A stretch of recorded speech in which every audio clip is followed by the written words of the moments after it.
So about a year and a half ago, roughly, I got into Brazilian Jiu-Jitsu. I didn't get into it necessarily to learn how to fight, even though I feel like there's a heck of a lot to be had there, that one can get a lot out of that. But I joined it mostly as an emotional and spiritual pathway. I'm halfway through my life, and I figure that my days of ice hockey are over. My body just won't cooperate the way it used to. And I was looking for a new sport. Brazilian Jiu-Jitsu was that sport. I know people call it all kinds of things. Yeah, it's like, but it's a martial art. It's an activity. It's what it is. But to me, it's a sport. And I honestly knew when I started Jiu-Jitsu that I would be finding this, that I would be finding a pathway to myself.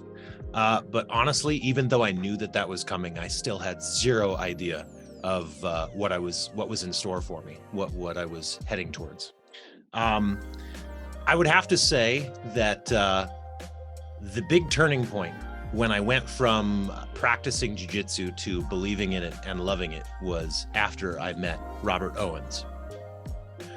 How did we meet? Well, Robert runs Brazilian Jiu-Jitsu of Olympia. That's Olympia, Washington. That's my hometown. That's where I grew up in the Pacific Northwest. And I had just started jiu-jitsu about 4 months prior, and realized that his gym was close to where I grew up and where I live when I go to visit my family. And so I signed up for some private lessons for the month that I was there. And I can say that my progress in that 1 month of learning with him, not only on the mats, but just how I grew in the emotional and spiritual aspects of things too. Yeah, you could almost just call it cliche. I walked away from that deeper for the experience, which is, as silly as it sounds, it's 100% authentic. I learned how to do a number of different moves and jiu-jitsu philosophies on the mat with Robert, but more importantly, everything that he taught me on the mat and in our conversations during that time, I've been applying to the rest of my life as well, which is what I started down this pathway for in the beginning. And I'd have to say, he honestly has set my course. He has pointed out people for me to follow. He saw it. He saw things about my old man jiu-jitsu and was able to pinpoint those. And I have to say, I've traveled a lot. And in this past year and a half of traveling with jiu-jitsu, I've gone to many different gyms, and I participate any chance I get to do that. But even now, there's something special about the time that I had with Robert. I got a lot out of it.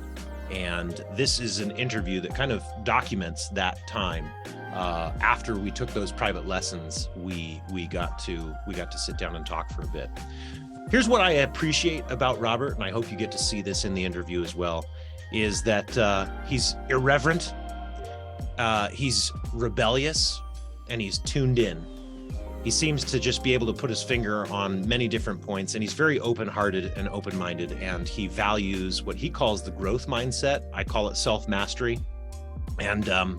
And he's just an original. He's what I would call an original. And in the days of, like back in the day, I say that like you had your Bruce Lees and Chuck Norris and Jean-Claude Van Damme, but we're in a new era where fighting has become a sport within the UFC.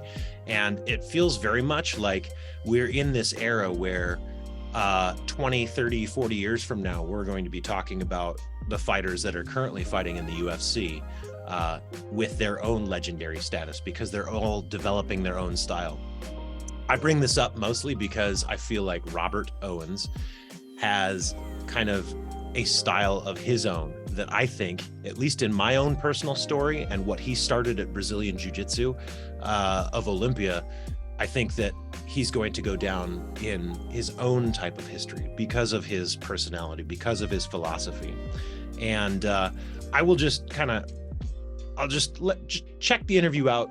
I think you'll get a lot out of it. I sure as heck did. I find myself referencing many of the things that he's told me in the past year, many, many, many times, quoting them to the point that some people just roll their eyes maybe at me anymore. But that's what you get when you've drunk the jiu-jitsu Kool-Aid and you have an influence like Robert. So enjoy the interview.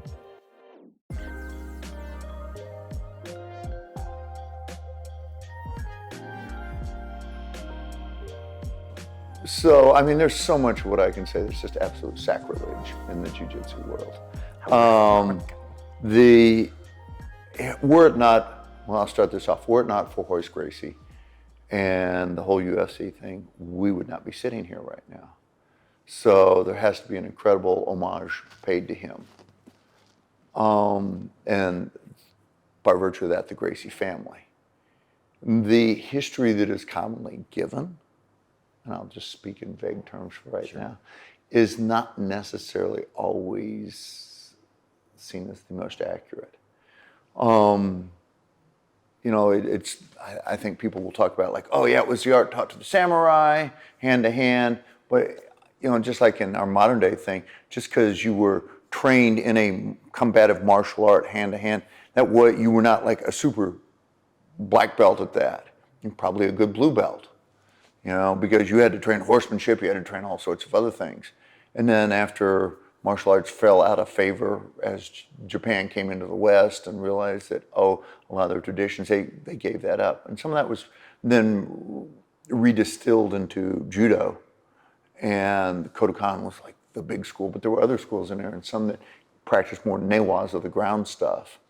But the Kodokan was really big on their whole idea of promoting judo. And they, you know, like I said, the newaza was the ground part of it and a really important part of judo at that point in time. And they sent out emissaries from their school, black belts, to go spread the word of judo. Well, these guys went out there and they realized that other countries had their own martial arts systems too, and they started to incorporate what we had, catch wrestling or whatever.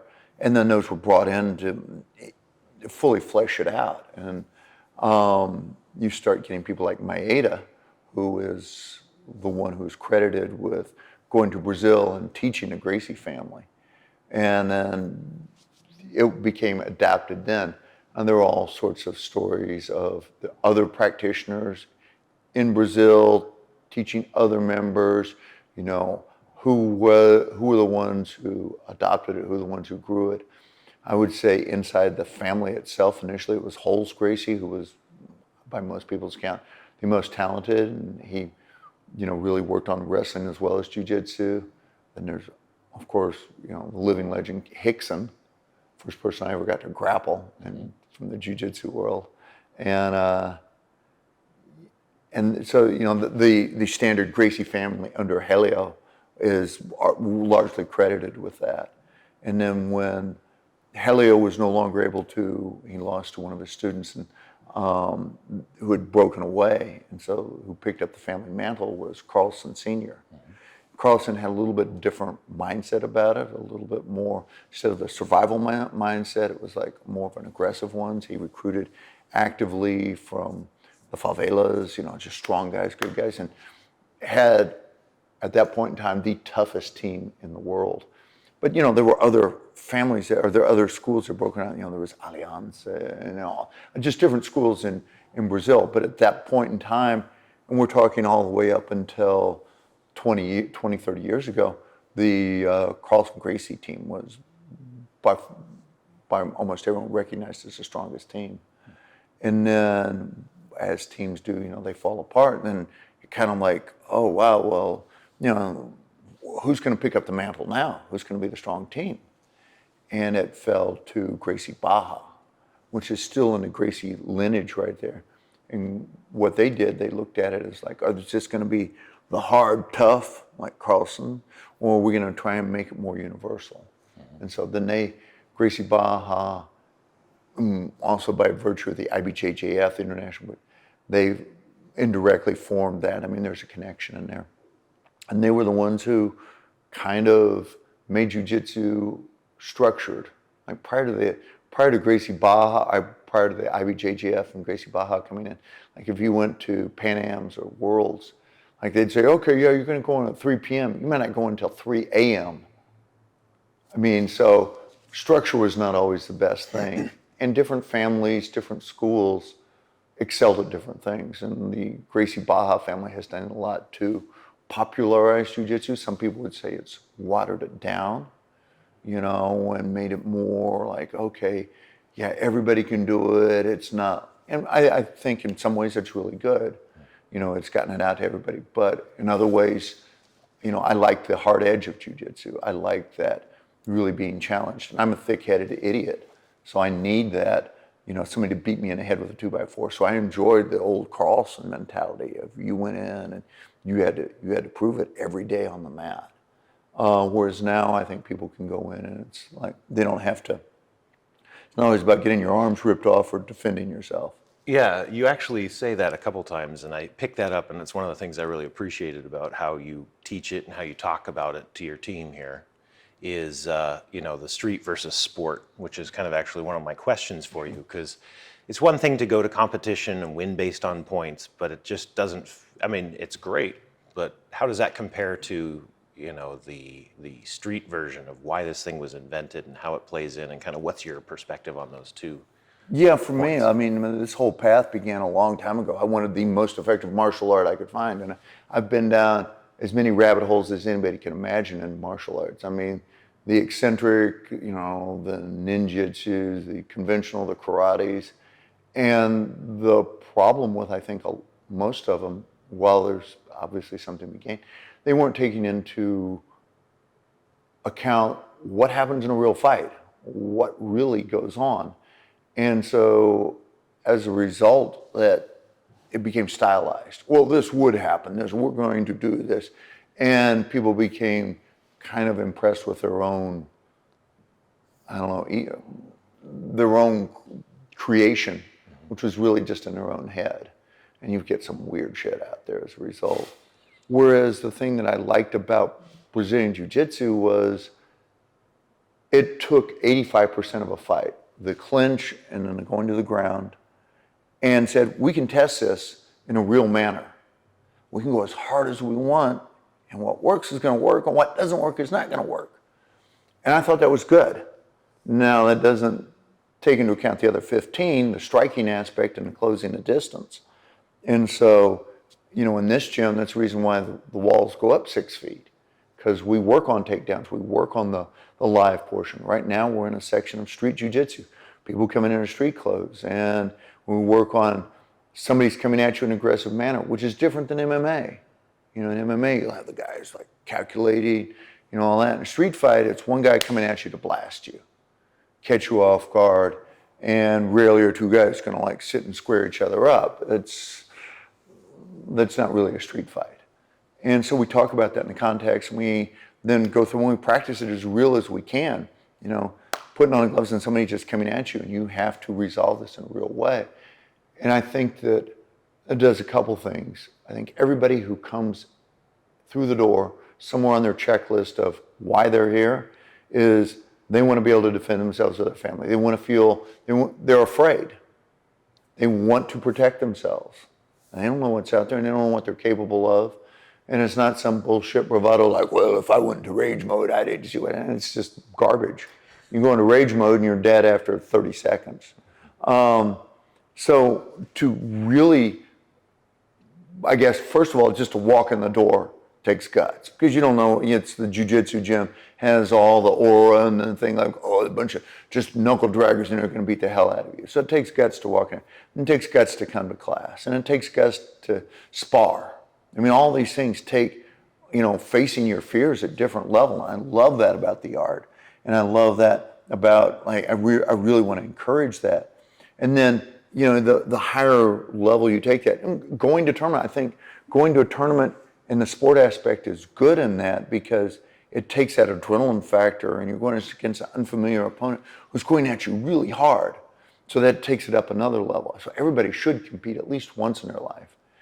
And then it's another entirely different thing to say, now use your stuff when somebody's coming at you wildly punching, and their intent is to deal you damage. And so as much as we can in the context of safety, we try to recreate that.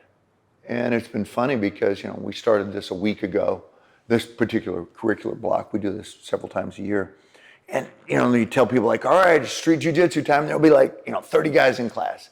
And then yesterday morning, where last week there were, double digits in the morning class. Two of my purple belts showed up well, what's going on? Because it is hard, and it is rigorous, and it is scary, and it hurts. but when you walk out, at least you know a lot more about yourself. You know, and put it in that context. And I think, and it boils down to really why we're all here is because of fear. You know, what's out there? And as this fear of the unknown and the self-defense aspect comes in, then it starts peeling back all the other layers. You know, I think one of the things that I've always loved about this and about life in general is something I call iconoclasm of the self. You know, we create these images of ourself and arguably the world around us, but you know, we have this image of this is who I am. And jiu-jitsu is one of the best things of just smashing that every day. And it doesn't matter if you're the top level black belt or the lowest level white belt. You will walk out of here like, well, fuck, I don't know anything. Oh, that sucked. I thought I was this and this. And it can be anything from a technical execution to, you know, wow, I didn't know this. I really have so much to go. How much I'm out of shape, how much I'm uncoordinated, how much I can't pay attention in class and retain stuff, to your responses to like, wow, I got really scared or I got really angry or I'm pissed off about this.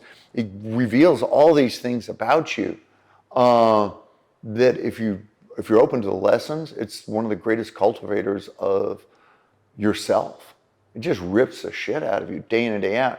A good buddy of mine, Eric Dahlberg, we always talk about mopping the mats at the end of the day.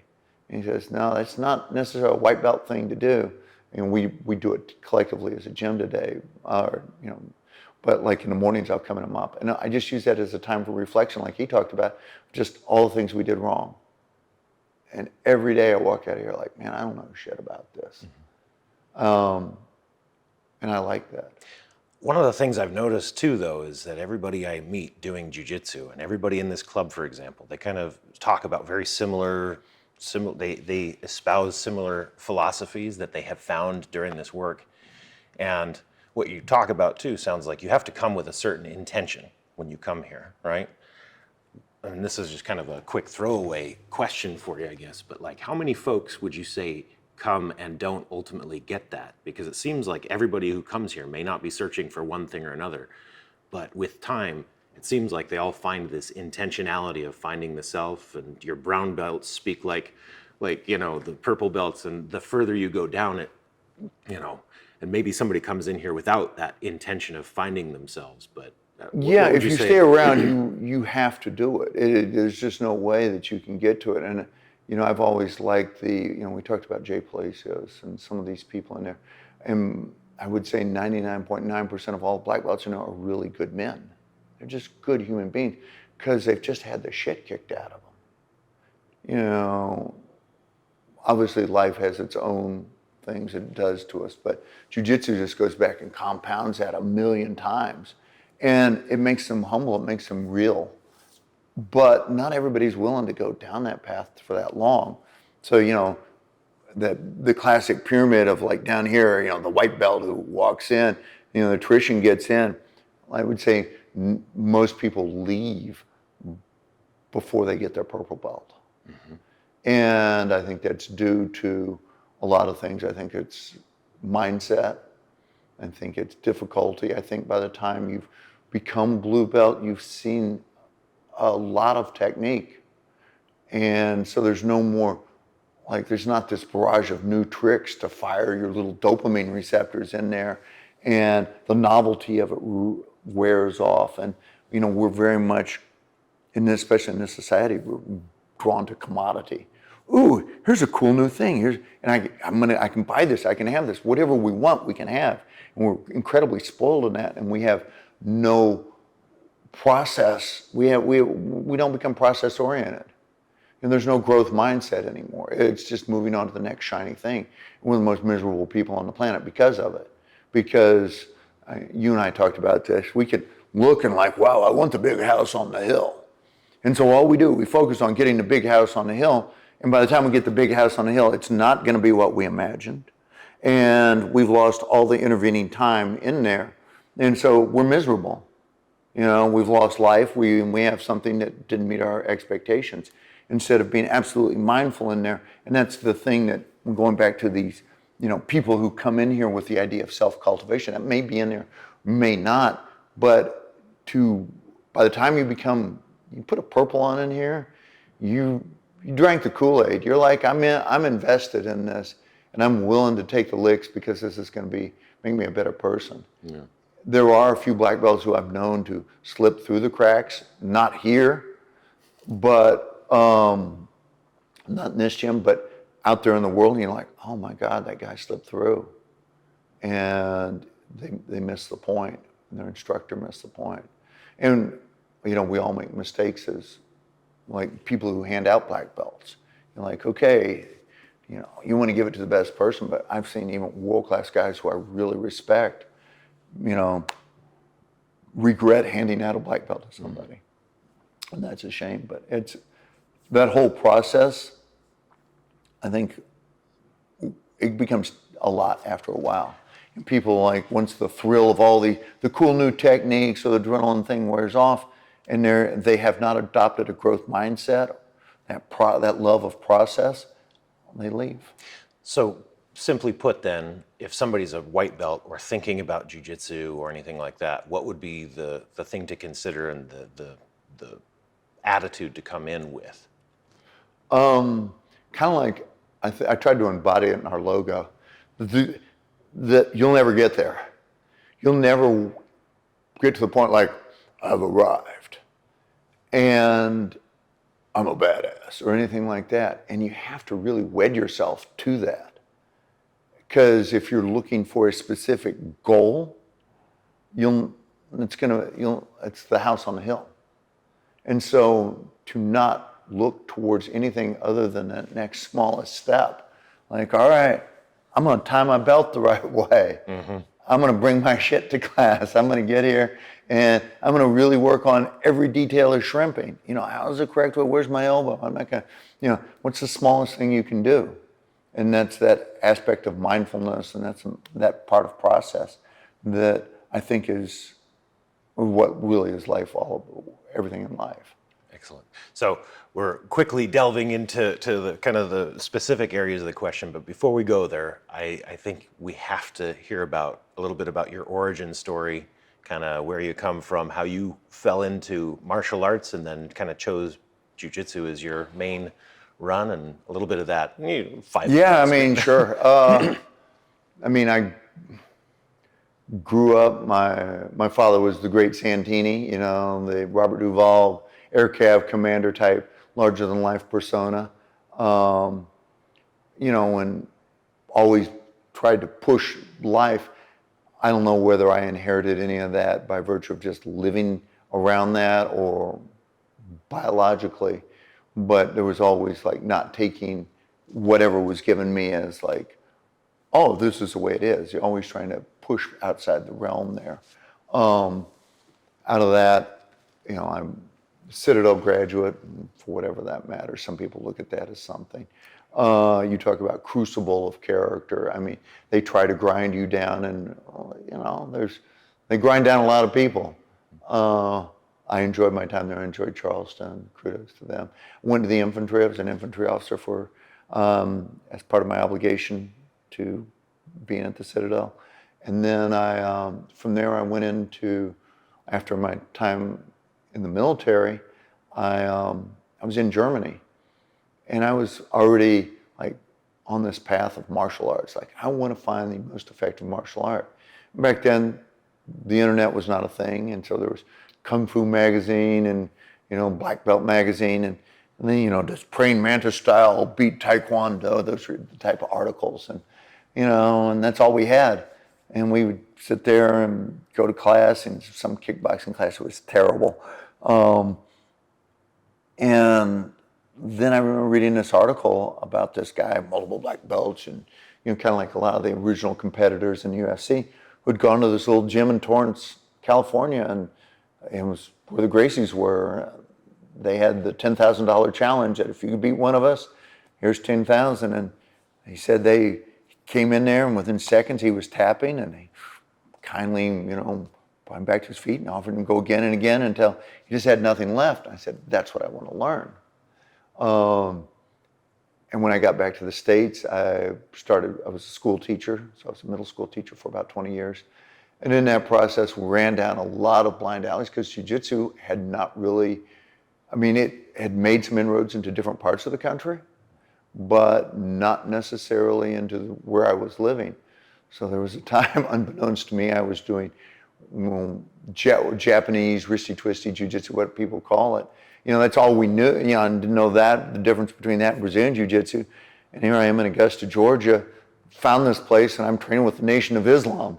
You know, and I didn't know it for 6 months, and it was a great experience. And then I moved up to the Northwest eventually, and there was pretty much no jiu-jitsu up here. Matt Hume had his school up there in Seattle area, but there was no real jiu-jitsu. And Rickson Gracie came down to Portland and offered a seminar. And down there I said, I made an announcement like, hey, anybody want to start training? And there were a couple guys who were knocking around up in the Tacoma area at a school. And so we tried to sit there and hammer things out in the dark with rocks. I mean, it was really primitive.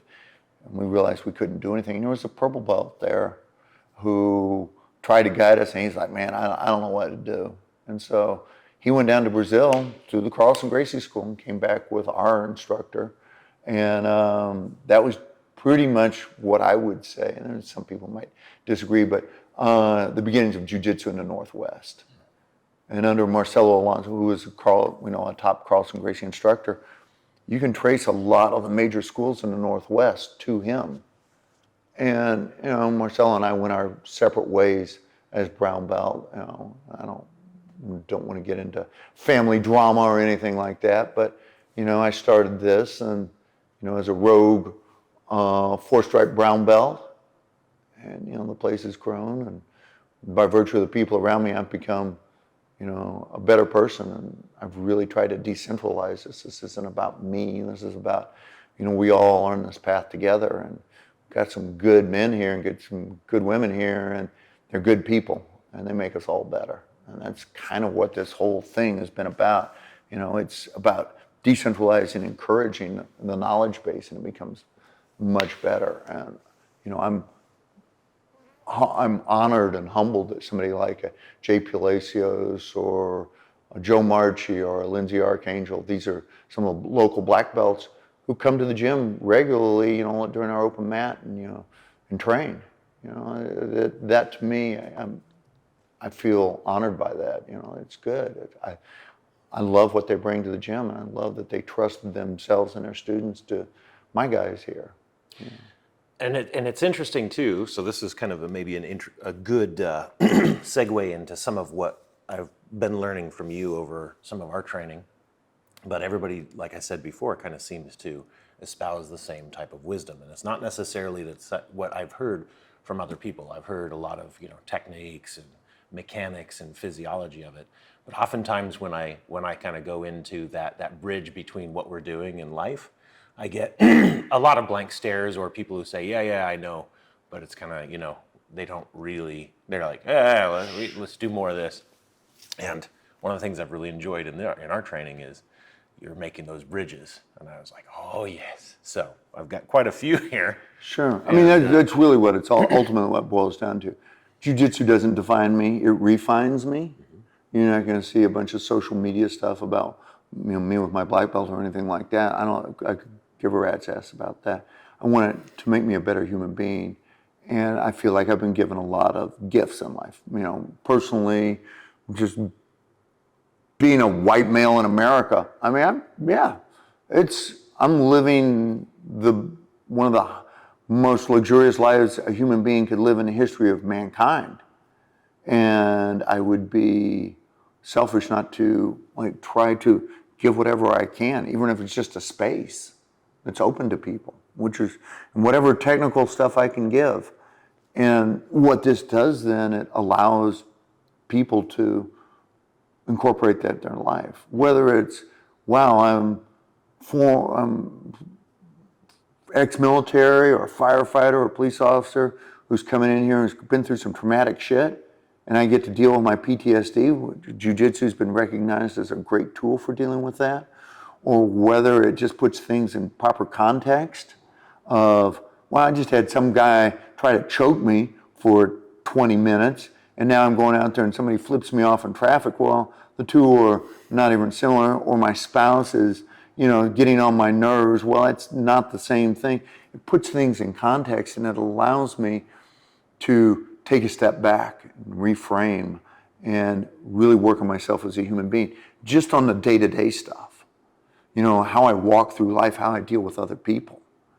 When we talk about dealing with bullies, with kids, you put a bully in here and all of a sudden he realizes, wow, this shit hurts. And it develops, it's the oddest thing to think that by choking somebody or trying to make somebody tap, in essence, kill them, that you develop such a sense of compassion and empathy. And these are the things that, just on the human level, not talking about the metaphysical level or all these things which are also implicit in this art, you can certainly embrace, and I don't want to divorce those from the day-to-day because they're all interwoven, but it's steps. It's the technical. This is how a key lock works. This is how an armbar works. Great. But then you start applying that, and the more complex it becomes, and the more the tapestry is interwoven, and the more you start involving other people, the more real and the more applicable to life it becomes. And in that life, applying this to life, it becomes healing and growth producing. And that's what I want to, if I could, I think that's the message I constantly try to give to people. I know that my wife looks at me and she goes, like, when you talk, people just kind of glaze over. They look at you like you're insane. Maybe so, and maybe I am insane. It's fine. But I see a lot of positivity that has come out of this place, insane or not.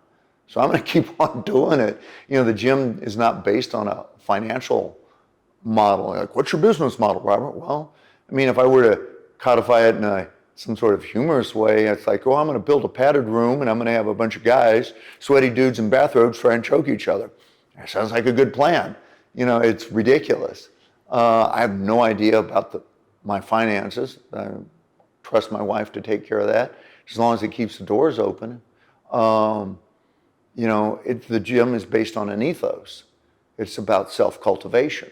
And as long as people come in for that and seem to grow for that, and it seems to help people, we keep the doors open. That's it. And it's worked for 20 years, much longer than most businesses, small businesses should ever be alive, especially ones that don't have quote unquote business models. So it's an organic system that's based upon that. And I know I got way off topic here, but I think it's, going back to that personal ethos that you hear people talk about, I think that comes across through the art itself. I don't think it comes from me. I hear it echoed too much by other people in the art. So I think it's endemic to the art and that process of getting the shit kicked out of you repeatedly with people who ultimately love and care for you. We're all in this in a brotherhood and a family that, is there for self-cultivation and getting better, tearing away the veils. And I think people come to that realization, and that's the reason why you're going to hear that. Because that is growth mindset. It's it's falling in love with that process of self-cultivation. And as those people who you've heard talk about that, they've come to adopt that. And once you adopt that, this is the most powerful thing a human being can have. It applies to everything. It's just peel back the layers. And so some of the layers whether they were in my mind or not, a lot of the things that rang true. One of the first ones that you were talking about as we were learning technique, because technique was kind of the beginning of things, was managing risk. And playing it safe, but you have to manage risk in every area of life, and risk is a huge thing in my mind. Just tell me about kind of the lesson of managing risk as it pertains to fighting. Yeah, it's a strange thing, because to be ultimately successful in a fight, you have to have a little bit of a sociopathic mindset to be really successful at the high levels. So, in other words, you have to be willing to go into a risky and potentially self-damaging situation to inflict harm on another human being. And that runs counter to most people's psyche. And it's a risky thing, It would be a lot safer sitting at home eating Cheetos, watching soap operas, okay? But it's not where we grow. There's no growth involved in that. So again, that's the growth mindset as opposed to risk. So I understand that for my growth to occur, I need to expose myself to risk. Now, I balance that risk with safety. I don't want to be stupid. So if there is an attacker coming in, if I can't run and I have to resolve this in a way that is going to be to my benefit, and I can't run, I have to confront this attacker coming in. Well, I can just run at him. Okay? That's confronting it, but it's not confronting it in a safe, mindful way. So if I run in and I've come in like this and I come in like this and I'm aware of my body position and I'm safe, while at the same time taking on this risk, it just gets into the absolute smallest, it's like a fractal. It's just increasing detail, okay, I'm coming in like this. Well, is the thumb here, is it here? Is the elbow here, or is it here? Is the hand here, or is it here? Is this elbow here, or is it here? All these things are part of that risk management that are part of just the details. And the more you have those nailed down, the more seamless your defense is, the more you're able to go in and resolve the situation and confront those fears and continue to grow. But you have to, you're not keeping your old shield up, you're not keeping your old bullshit up because you can't grow that way. So it's like, okay, what do I need to do? And then I think the best way to look at this, what do I need to do right now to make sure this situation doesn't get worse? And you nail down as much as you can there. And then you go forward. And I think that's the best way to look at it. And, regardless of, if I'm on top of somebody and I'm in mount, okay, I've got a great position. What do I need to do, though, to make sure that this situation doesn't get worse? Okay, to keep them from escaping, because I got to a great position. Similarly, if I'm on the bottom in side control, which sucks, what do I need to do to make sure this situation doesn't get worse so I can continue to move forward?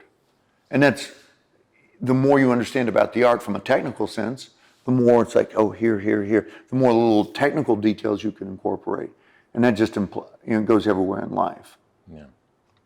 And some of those technical details, for example, you talked a lot about distance, angle, and timing, capture, control, finish. There were a couple more of these triads that you spoke to, and it felt like kind of that was the approach. And I thought about it in terms of, okay, a lot of times it's one thing, like you say, to charge forward, but it's nice to have a step-by-step model for, okay, what do I need to be conscious of as I approach this circumstance or this situation or this moment? I like to think about things in terms of moments, right? Yeah. Can you tell me a little bit, like philosophize a bit on the, for example, capture, control, and finish? I'm going to fix that lens while you talk, but go ahead. Sure. So the whole capture, control, finish thing, regardless of whether I'm looking at a technique like, oh, it's triangle, so I have to get the triangle, I have to maintain that arm in, arm out position, and I have to finish it in a triangle. So that's in a broader scope of a technique. But it can also go as something as small as a grip.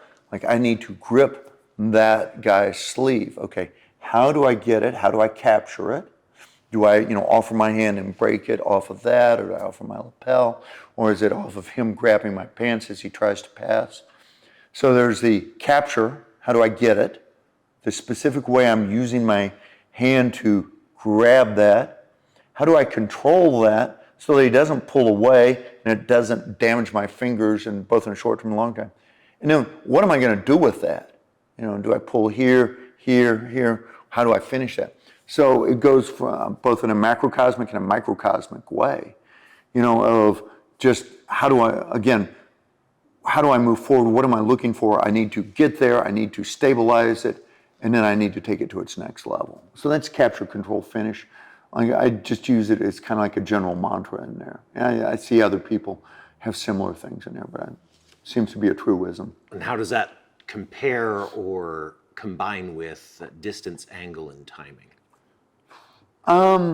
Distance angle timing is just, I think, is a good thing to think about in any sort of fight context. May not, I mean, obviously the two are going to be connected, but if I'm in a fight, if I'm attacking, I want to close space, generally. If I'm defending, I want to create space. How I manage that space, and it's the ebb and flow, the kiting of a fight, because while I may actually be defending, once I start moving and making that guy follow, I'm actually initiating the movement. So, when I talk about kids, like, where's your belly button facing? You want your belly button facing them and their belly button not facing you. Well, that's angle. Okay, so if I'm on my back and you're on side control, your belly button is facing me, but my belly button is facing the ceiling. Okay, so I'm defending. I need to create space. So as I turn in, now my belly button starts to face you. Just that shrimping and turning onto the side. So, I mean, that would be an example of angle. It's really evident in stand-up. Okay, if we just stand and face each other, we're equal. But if I can create an angle, somebody like a Lomachenko boxer, phenomenal angle creation. Now I've created new angles. I can strike you, you can't strike me as effectively. The distance goes in there, like, okay, you're compressed on me in side control.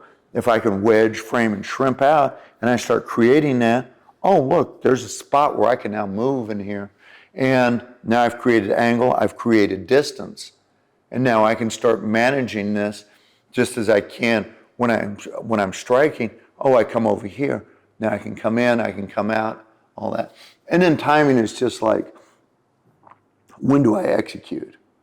And that's arguably one of the hardest things. Because, like, I roll with Jay Palacios. And I'm no fun for him just because I'm boring. Because it's like he's dealing with a child. And we'll be in a position, and it's like chess games, and you can see, like, okay, this line goes over here, and this line goes over here, and this line goes over here. We've been doing it long enough, I'm like, okay, in this, I can see that, 5 moves, you're going to be trying to do this and this. Am I correct? This is the middle of the spine. He'll go, yes. And so I will do whatever I can to prevent that, and he will still do that to me. That's timing. And he'll also incorporate, obviously, distance and angle in there, the technical aspect. But his timing is so impeccable. And the minutia, the detail of how he'll move just the smallest part of a foot. And it's ridiculous. I'll hear other black belts roll with him, and they'll be like, what the hell was that? So I don't know which is worse. You walk out into the interstate, and you're not paying attention. You get hit by a truck and killed. All right, you were dumb. You walked out you didn't know what happened. But what about if you walked out there, you looked out, and you saw that truck coming, and like, yep, there's that truck coming. Yep, I see that truck coming, and the truck hits you. And I'm more that latter scenario in there because my timing was off. I didn't get out of the way of the fucking truck. And just like with Jay Palacios, my timing is when I will hit it, and I might be just a millisecond off. But for him, that's a lifetime. The time is expanded, and he can sit there and play in this huge time and space, which for me seems like a blip. The same thing applies to the difference between a white belt and a black belt. For that white belt, it's like frenetic. I got this, and I only have this much time, and it seems so tight. And for the black belt, it seems like a whole room. The space is huge. The time is slowed down. We talk about, I run a nonprofit as well that's dedicated for providing funding for firefighters and law enforcement and even schools to benefit from the things that jiu-jitsu has to offer. And one of the things that a lot of the law enforcement guys have said is that in a volatile situation, untrained, everything's chaotic. And trained, everything's in slow motion. It's like dealing with children, even with the other officers. Everybody's like, and they're able to just go through, take care of business, and it's makes everything safer for everybody. And that ability to slow down time is amazing. So timing, again, timing may be when you do it, but also by virtue of understanding the nuances of the technique, it creates time. Like it's slowed down. It's that getting to that flow state. And your body, these things become ingrammed in your body to the point where you'll feel this if you haven't already. Like your body will start doing things that you've trained it to do, and your conscious brain will like, wow, that was pretty cool. And then all of a sudden you're going to just like, well, I'm going to go over here and get a cup of coffee and come back and watch myself grapple. It's this out of body experience, and it is like I remember when I first had that. It was like it was such a satori, such an epiphany, such a flash. I'm like, I want to have that all the time. And that's been one of my drives in jiu-jitsu, is just to constantly live in that constant moment of satori, that revelation. That's what drives me in this, which is arguably going back to growth mindset and everything else. It's not so much of the things, but the process of that it fires me, and it's that slowing down of time and then going back to distance, angle, timing.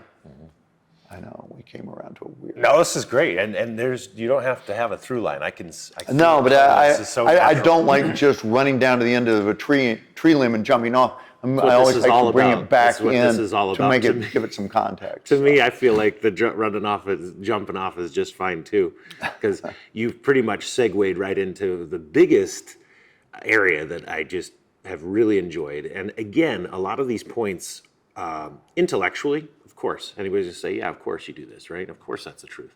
But when you're in those dark moments, when you're scared, which you've spoken about, that's when you start to feel restricted and there's nothing left. And you spoke a lot in terms of jiu-jitsu, but also in terms of life, in terms of infinite resolutions. Now you talked about the three points, and then I just want to hear your riff. Sure. And I can go there. You talked a lot about methods to buy time. I always feel like when you can find a way to buy yourself even a split second, that's money in the bank. Mm-hmm. Changing dimensions. You taught a little bit about inversions and kind of how to use that. And you thought, hey, you're changing it away from just a two-dimensional thing. You're buying a new dimension by flipping, mm-hmm. and changing things around. And then the big part too is just in terms of those infinite resolutions is those micro steps, inch by inch, not A to B to C, but like A.1, A.2. And so kind of going back to infinite resolutions, which was your term. Sure. And with those as kind of those micro points, just kind of tell me about this infinite resolutions philosophy. We could talk, and I use spiritual things just as a context because, truth is truth, regardless of whatever spiritual path you follow, and it's reflected in the same thing. Human beings mess it up by trying to codify it. But let's say we talk about the Tao Te Ching. The Tao is the large and the infinite large, and the Te is the infinite small.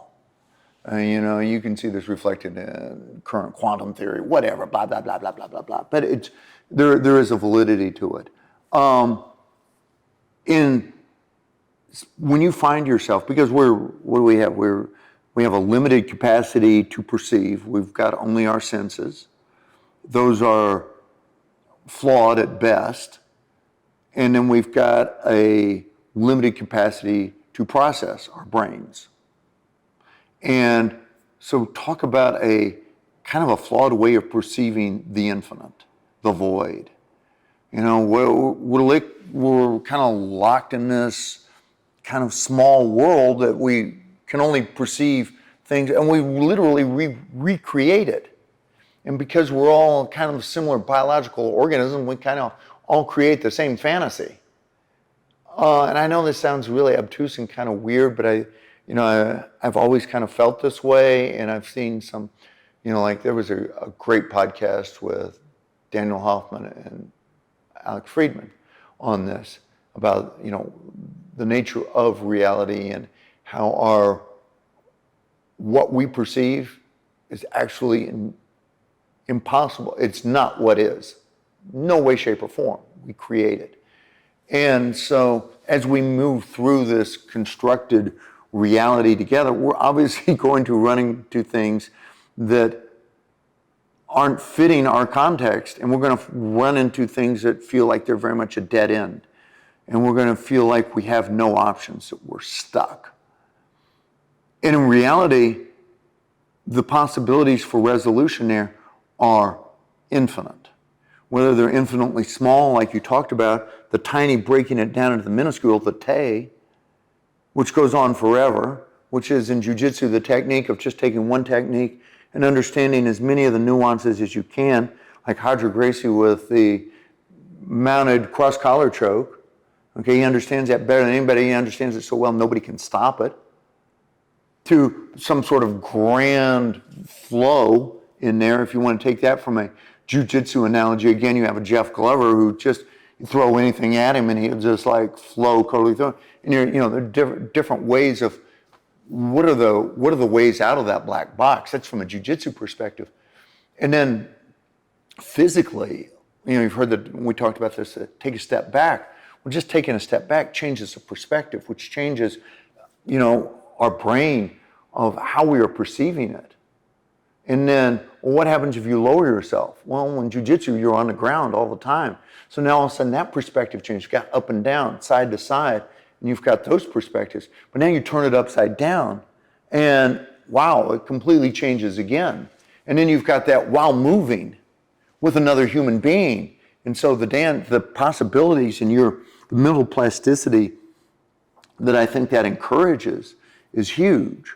I mean, I would love to kidnap like Daniel Hoffman and Andrew Huberman and lock them in a room, because they are some of the guys who deal with this perceptual psychology and this neurobiology in there, and really see how this works with jiu-jitsu, which I have found to be one of the greatest tools for human beings to utilize in dealing with life. Whether or not you're going to become a great jiu-jitsu fighter or black belt or whatever, it is a great tool for changing your perspective. So, with this idea of changing perspectives and understanding that, I get locked in a black box, there are a lot of suicide prevention groups out there specifically dealing with veterans, because of the transition from a 60 amp society back to a 10 amp society is difficult. What you've seen, and regardless of whether you're wired for 60 amps and you're coming back for 10 amps, or you're wired for 10 amps and you went to 60 and now you're back here, it's messing with your circuitry. Mm-hmm. And with that comes a lot of, you'll find yourself stuck in one place or another. Whether or not, people would say that that's part of PTSD, I think a lot of people would. I think a lot of people just find, I've got firefighters, I've got just regular people on the street who will, by virtue of their life, whatever, trauma or not, find themselves stuck in a box. And one could arguably say that suicide comes when you're in that black box and you feel like there's no way out. And the only end is to end it. And what I think jiu-jitsu offers is like that notion that there's always a way out. It may be infinitely small, of just tightly tucking your elbow, or, oh wow, here is my side control escape, a larger technical thing. There's always a way out. And it's just a matter of taking time, breathing, making sure it doesn't get worse, what is the next smallest step, and then going forward from there. And then you get to practice this in reality, in a stress situation. And that's, I think, it's the reason why that so many suicide prevention groups look at jiu-jitsu as like, wow, this really does have benefit. Law enforcement, I've got law enforcement officers who've gone through the same thing. Firefighters. One of the most touching things was I had a young guy who had been medically discharged for PTSD, seen some shit, I don't even know what shit. Young guy in his 20s. And he met me after class one day, we were walking out, and he goes, hey, I just want to thank you for having this place. I'm like, well, sure, of course. This is your home. And he goes, no, you don't understand. He goes, I was medically retired from firefighter for PTSD. And I came in here. He was a big dude. He's good, just good kid. And he goes, I got my ass handed to me. Respectfully, kindly, empathetically by everybody in here, lovingly. And I went out and I sat in my car after class and I cried for the first time since, the incident or whatever. Because it's made all the difference. There are countless numbers of stories like this in this gym, and I know that there are in other gyms. So what that provides in there from that escaping from the black box, I could give a shit if the gym, failed tomorrow for whatever economic reason. Those things have happened, and that's made it all worthwhile. Those are the great things I have. The parents who come in and, their little daughter is timid and she's scared and she's constantly coming into me in her first couple classes, like, what about this? And she's teary-eyed and all this. Or she says, like, how was it? And she goes, jiu-jitsu hurts. That was literally a comment. And then all of a sudden, she gets that self-confidence of, wow, I can do this. I have ways of asserting myself and controlling my environment, or at least moving against threats in my environment. And she grabs her gi every day and she comes to class. Well, fuck. That's what this place is about. It's great if I have world champions. It's great if I have great black belts and great technique. It's even better if I got this other stuff. Great jiu-jitsu is good. Great jiu-jitsu, I think, actually does those other things to everybody else. And I think going back to the whole Gracie Baja idea, that was an idea that, wow, more people need this. I think they need this in the context of as real as possible and as harsh as possible. But that varies from an 8-year-old girl up to a, 25-year-old dude. So, it's all done in context, I guess. So you've kind of alluded to this a little bit in some of these other discussions, but one of the major things that everybody I've rolled with, for the most part, has been really heavy on, and it's the first time I've ever heard it. Probably could read it in a book somewhere or what have you, but it's really used here, and it was a game changer for me, is starting with kind of, and it actually combines with these last two big points, is just feel and flow to the holes. So I'd be in the middle of a session with somebody, and they'd stop, purple belt on a white belt here, telling me, the white belt, stop and just flow.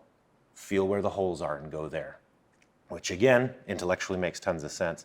But that actually combines with what you've told me a couple times, and you mentioned it earlier with this house on the hill concept that, don't get focused on achieving this one thing, because in these infinite possibilities of what's going on, you might be fixating on one thing when there's 3 or 4 other things that are going to work 100 times better, which in some ways are the holes, right? So how can we make that sound better than the way I'm saying it? Well, I think you hit a lot on it. It's the idea of flowing through holes, just to pick up where we left off on the black box. The black box doesn't seem like it has any holes. The black box has infinite number of holes. And it is to us to stop and feel. We have, especially in the West, as the Western man, I will impose my will, I am strong, I am powerful. And that strength has been misconstrued. We absolutely have to be strong. We have to be resilient. But that strength is much more of a strength of inner self as opposed to silverback gorilla strength. The strength of resoluteness to keep going is where the strength is, not in the strength of I'm going to crush. There are times that I'm relentless. I have no great physical, intellectual skills other than tenacity. But tenacity has given me everything. Because if I hold on to something long enough, I'll get there. Some dogs are smart. They get in the cab of the car that's going around there. Some dogs chase the car and give up. I will chase the car. I will bite the tire and I will hold on to that tire. I will get there and I will be the most chewed up dog ever, but my tenacity will get there. I used to have a phrase that was tenacity begets epiphany. So, if you hold on long enough, things will open up. Now, you have to just get there and be present. Okay, I'm in this space. If I sit there and I muscle, I'm focused on the house on the hill, this objective, oh my God, I have to get this guy off of me. Well, now you're focused on that end result, but you're not focused on what is that next smallest step of how to get there. It's the Zen and the art of archery idea. Oh, I want to hit the target. Okay, you're fixated on the target instead of how do I knock the arrow? How do I place my thumb? How's my breathing? Where's my other hand placed? Where's my draw? Et cetera, et cetera, et cetera. And the same thing is where, okay, I'm down here. I need to get this guy off of me. Instead of thinking, oh my God, this hurts. I need to get this guy off of me. Where does my elbow go? How do I keep this from getting worse? Where is the next place? Where is this going to go? And where is this flow going to happen? And this flow, the more you understand it, the more you can even see it in the future. Okay, he's right here. He's got this locked down. There are not a lot of holes that I want to exert a lot of effort in. But he's not doing me any damage right now. So I'm safe for now. If he tries to go for a submission, and these are the submissions he can go through from here, or if he tries for a positional advancement, and these are the things he can do from here, these and these things are going to happen. He will be moving one of those things. Okay? If I'm sit there and I'm all muscular and tense, I can't feel what he's going to be doing. You can't feel with a fist, but you can feel with an open hand. So technically solid, technically tight, technically safe, but feeling. Because then you can feel, okay, of these options that he has, and that may come with time, but even as a brand new white belt, if I just feel like, okay, he looks like he's going to be moving that way, okay, well, I'm going to flow to where that hole is now. Because he can't advance his position or he can't go for a submission without opening up some hole. If I'm a black belt, I could say, oh, I know where that hole is going to be in space and time, and I know what I'm going to do to meet that in space and time. Like literally, it'll be like over here, and because this is where the guy's moving. My arm's going to go through a space in here in the future, and that's what I'm going to be looking for. That's a feel thing, coupled with knowledge. But even as a brand new white belt, I'm like, okay, he's starting to loosen up to move this way. Okay, I'm going to hip ice, I'm going to move that way. I can do that by feeling, as opposed to, I've got to bench press him off. I've got to, you're stuck in that mode. And so that flowing to the hole is one based on knowledge. Okay, knowing what the possibilities are, knowing what can happen. The more you know, the more relaxed you can become and feel. So it's like an exponential supporting growth thing. It's like, okay, I have enough knowledge. I know I'm totally safe here. I know what he can and cannot do. And okay, starting to do this. Okay, boom, I just move my hips this little bit and I'm already out. And that's the fun part. And that's when you get to that level, Jeff, it's like that blind cut. We all have we've got a lot of nerds in jiu-jitsu, and there's a lot of nerds in this gym, and whether they all went into it from whether they wanted to be a Ninja Turtle or they wanted to be a Bruce Lee or whatever. There's the Kill Bill master with the big eye, and I keep on forgetting what his name is. He's actually an archetype in those types of movies and all that with the big, the blind dose man. And you can just sit there and you can just feel. There's a reason why we go eyes closed. You'll see a lot of guys go eyes closed. It's because it's a kinesthetic art. You feel, as opposed to, I am fixated with my predatorial, binocular vision. I've got to go to that end. Yeah, you're going towards a direction. I am going to get out of side control. But how that exactly happens, I have to be open to flow in that direction. It's like I told you when I go into a class, I know where I'm going. We are going to be teaching this. But how I'm going to be teaching that, I've got multiple paths in there based upon who my students are there for that day. If I have all upper belts, it's way different than if I've got a bunch of white belts. And what really becomes a challenge is like when we have like a bad cooking show, people used to call in like, okay, well, try and make, they'd call in the chef and they're like, okay, I've got this and this in my cupboard, make a meal with these things. And you've got licorice and banana and cardamom, okay, make a meal with that. And you're like, bleh. Okay, sometimes a class is like that. You've got a giant hulking white belt and a small female blue belt. Like, how am I going to teach a class with this? I'm supposed to be teaching this. And so that's where it becomes, you can't be wedded to a particular, I'm going to be doing anyway. You've got to move. The same thing when I taught school kids, you know, and it was more controlled, but I could walk in at any time, you know, my 9 a.m. English class on Tuesday might be in a completely different frame of mind collectively as they are on Wednesday. And I've got to adapt to that. And they would play a game. They would always try and think that they were getting me off topic. But that engaged them, that sucked them in, and you tell stories. And so now you wove it back in, and all of a sudden it came back around, and boom, you were on it, and they would be like, at the end, they were like, you did it again, didn't you? You know, you weave it back into where they are. You meet them where they are. You meet the situation where it is, not where you want it to be. You know, wherever I am, it's not my will. It's not my, that's foul, that's flawed. That's my ego talking. Okay? I need to see what it is. I need to feel that. I need to adjust to it. You know, you talk about day trading. I'm sure it's the same thing. I want this and this in. Well, okay, that's great. I want to make money.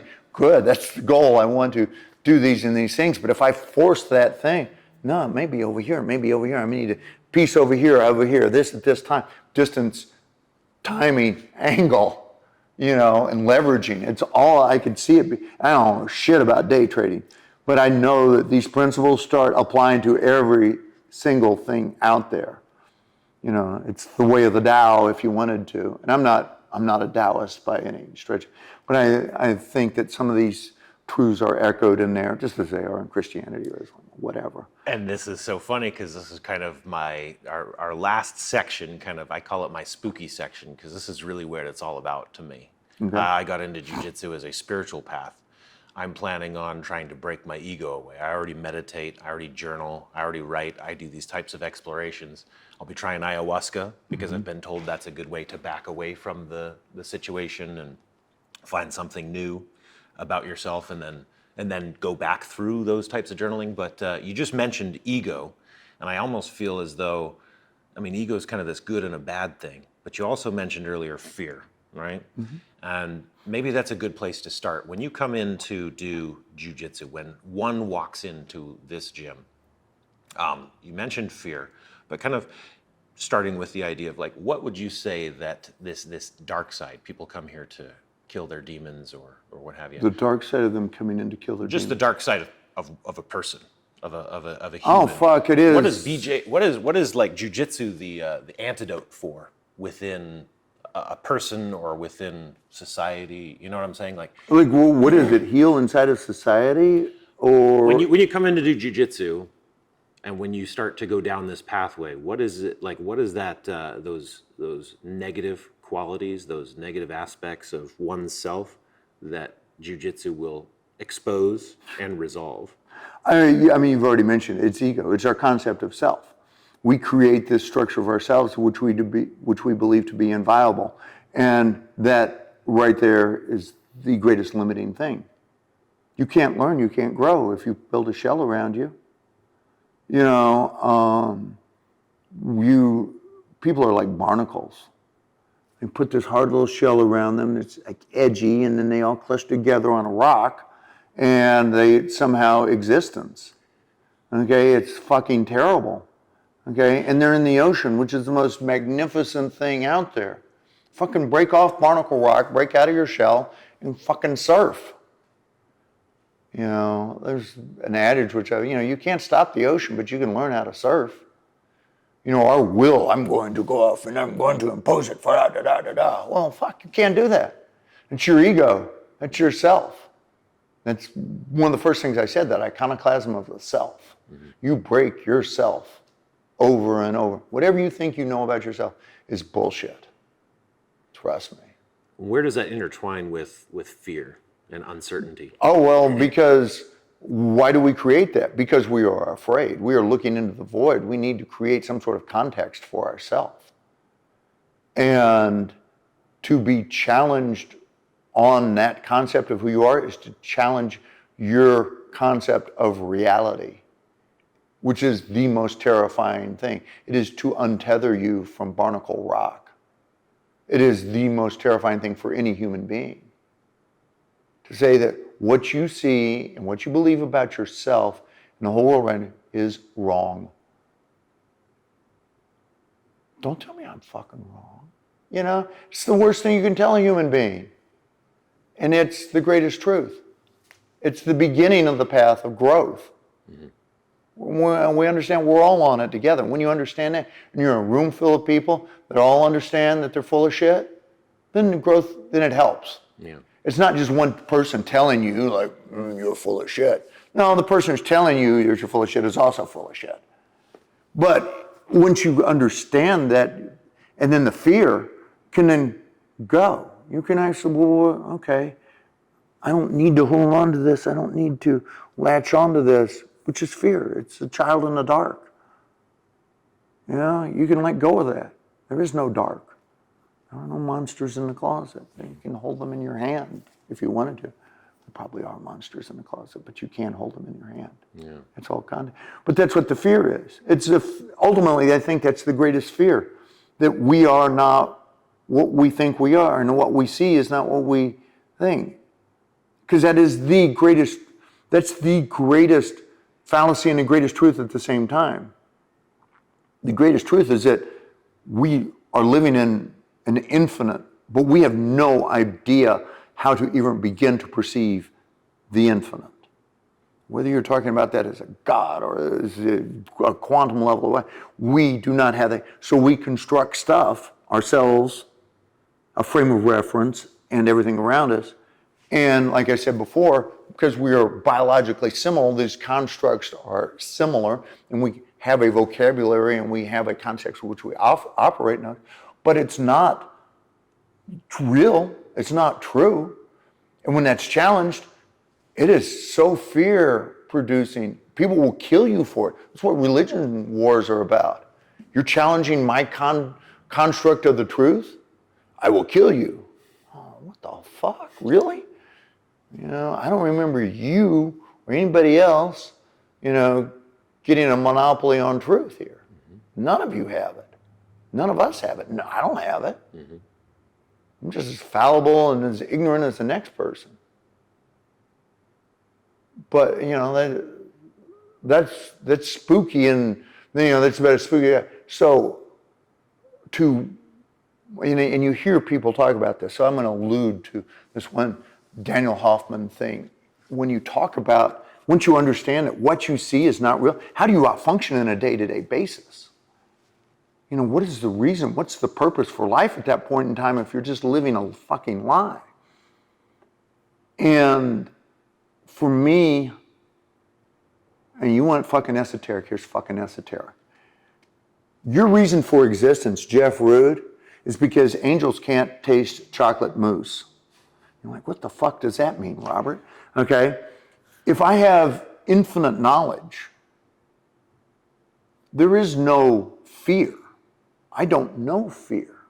I can't experience fear because I know everything. I know the past, present. There is nothing for me to fear. Consequently, I don't know good or bad. There's no duality. There's no nothing. There just is. It's all part of the whole. There's no chocolate. There's no pleasure of chocolate mousse.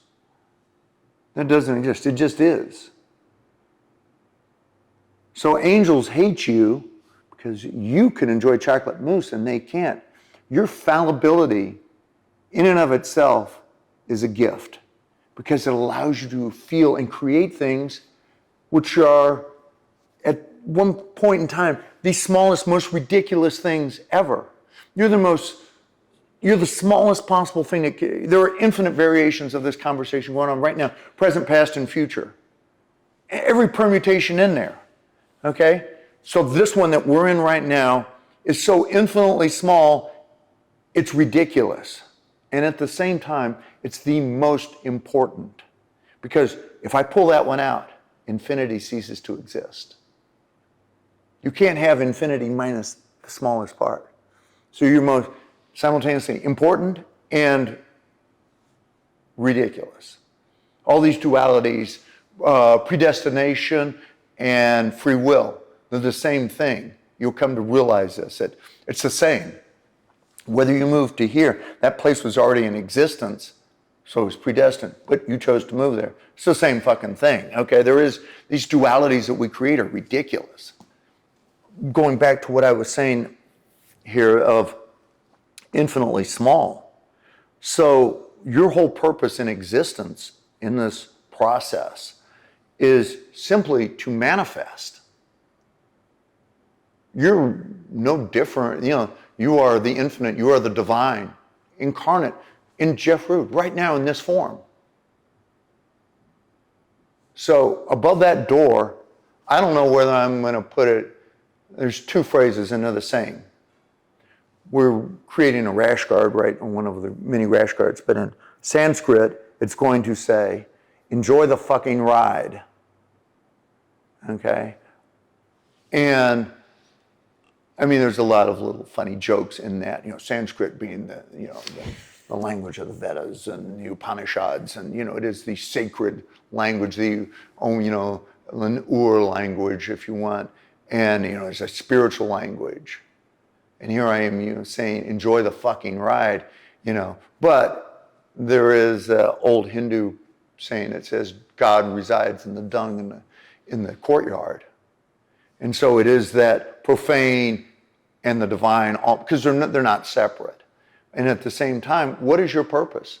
It is simply to manifest, to be, to enjoy. The other one is, what is your purpose for existence?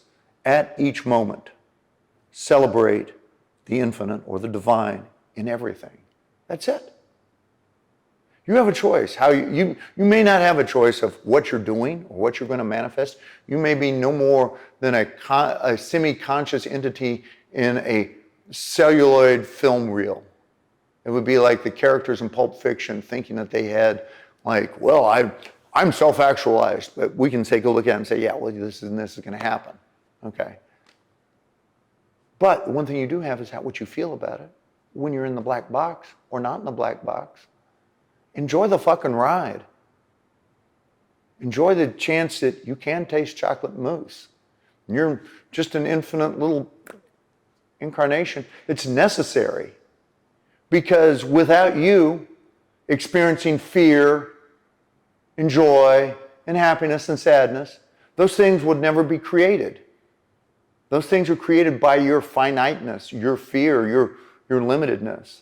So because you are small like that, you feel those things and they're created and they're absolutely necessary in an infinite realm. Because without that, without you feeling those, they cease to exist. So you're just fucking live. I know it's the weirdest fucking thing, but in the end, that's all it is. Enjoy the fucking ride. It's so short. So going back to that Daniel Hoffman thing, they talk about like this problem of understanding that what we have, we create, it's artificial, it's not what is. How do you exist on a day-to-day basis with that? Like knowing that what you're living is a lie. Well, it's not a lie, it is the whole purpose. If we're looking at it from one way and it needs to be looked at upside down from the other way, it's a change of perspective. And so if we understand that it's not a lie that we are limited in this and this is what our purpose is, to enjoy the fucking ride of that each moment in this artificial construct. Because that's what's necessary. That's what's demanded of us. Mm-hmm. Now, we can transcend this. You can transcend, but the levels of transcendence are infinite. I will now become some elevated spirit. No, that fucking thing is still not infinite. It's still going to have its limitations. So play. Yeah. You can play up, you can play down, you can play sideways. So that's a big topic, and I'm right there with you. So there's 4 pillars that kind of in the work that I've done that I've kind of hit on that feel like what I call the 4 pillars of being able to at least approach these things, right? Mm-hmm. And I like to kind of revisit them and just kind of get your spin on these things. And that's discipline, courage, compassion, and then impartiality. Like whatever it's going to be, it's going to be. You kind of look at things without bias as well as you possibly can. The first one is discipline, kind of like it may not be easy, but we've got to go there. We've got to get up in the morning. We've got to do these things. What's Robert's spin on discipline? I always think it's so funny because discipline was growing up under the fucking great Santini, 2 tours, Vietnam, that's what he did, all this stuff. Everything's about discipline and self-control. Fuck, that was just over and over. I called up my sister right now and say, hey, discipline, self-control. She'd go, oh my God, stop, okay? And it was always this viewed as this militaristic, rigid, stand in line. And I think people have that misconception, like, I want my child to have discipline. I'm going to enroll him in martial arts. He's going to stand in a row, and they're going, and that's that's externally imposed, like, I don't even want to call it discipline. It takes some degree of mental fortitude to sit there and endure that. Is that discipline? Maybe. But really, discipline is about a self-motivation to break out of the shell. And to then say, what am I doing at each moment to progress that? To challenge myself, to do hard, as you said, to do hard things. Because by doing hard things, we grow. That's discipline. And to set a schedule and a time. There is a discipline of time because otherwise things disappear. And as we talked about when I walked in here, I'm terrible with time. But I am, by most people's account, disciplined in my own individual practices inside of this bubble that I float around in. And so it's just this, what things am I doing to better myself in that individual rigor? The discipline to pay attention for a child in class comes from within, should come from within, not from me saying, Leo, pay attention. Leo needs to be like, I need to pay attention because that kid over there is going to choke my ass out. It's important that I pay attention to grow. Those are the discipline aspects. So discipline is huge. I think it only comes in limited forms when it's externally imposed. You need to set up the environments to where it's internally cultivated. How about courage? Yeah, what's more necessary than to face your own fears and your own mortality and your own limitedness and the fact that you're full of shit. Nothing more than that. I talk about this with Lindsay a lot. Everything I do is very calculated. I'm not a thrill seeker, but I do a lot of things that a lot of people would consider to be that. Motorcycles, free diving, jiu-jitsu, all those things. But everything is very calculated. What's the next smallest thing I need to be safe? But at the same time, I'm going to push myself, be it discipline, or I'm going, if you want to call that courage, I don't know if it's courage, but to face those things. I didn't like D&D when it first came out when I was in college because it was imaginary. It took no courage. It's just fantasy. I wanted to face real ogres. So that's what drove me to this. I got real ogres in here who on a daily basis want to rip my head off. It would give them nothing more than greater satisfaction than to make me tap. That would be their greatest thing. Yeah, does that take courage to face that? Maybe. I don't know. Stubbornness, persistence, tenacity. Mm-hmm. They all become the same. Yeah, but courage is huge. Yeah, as well as taking risk too, right? Which is but calculated risk versus reward.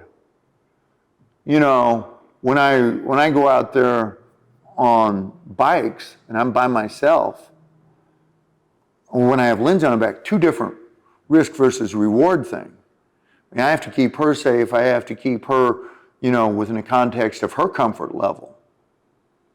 When I'm out there, it's a very different game, but I still, I'm not doing the things that a dumbass 20-year-old would do, but I'm still pushing the envelope within the context of what can the bike do? What can I do? What are these other people going to do? What's the road going to do? Calculated as much as possible. Okay, how about compassion? fuck, love and compassion are like they're huge. That's it. Ultimately, all those other things, if you go back to one of the best passages is arguably one of the most quoted, especially during weddings, is love in Corinthians. And they talk about what is love. And there's so much that has been like mistranslated in every religious text. But love is like selflessness. True love is selflessness. And what is compassion?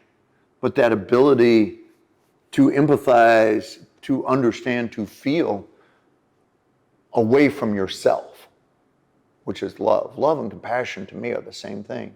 And erasing, how does that happen? That comes by that erasing of the bullshit of your externality, your ego. Then it flows. You're just all wrapped up into here, you see separate. Compassion is the seeing of the same, which is really what it is all about. It's all the same.